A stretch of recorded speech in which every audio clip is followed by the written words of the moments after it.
बद्दी में औद्योगिक इकाई होने से और भारी बारिश के कारण ट्रैफिक व्यवस्था ही अस्त व्यस्त। एसपी बद्दी विनोद धीमान ने खुद संभाला मोर्चा।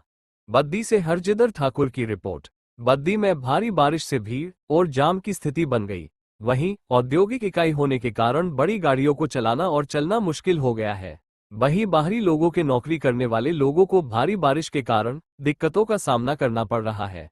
वहीं एसपी बद्दी विनोद धीमान ने यहां के ट्रैफिक इंतजाम को सुबह सुबह खुद संभालने में जुट गए हैं। साथ में बद्दी पुलिस के थाना प्रभारी अपनी टीमों के साथ फील्ड में डटे हैं।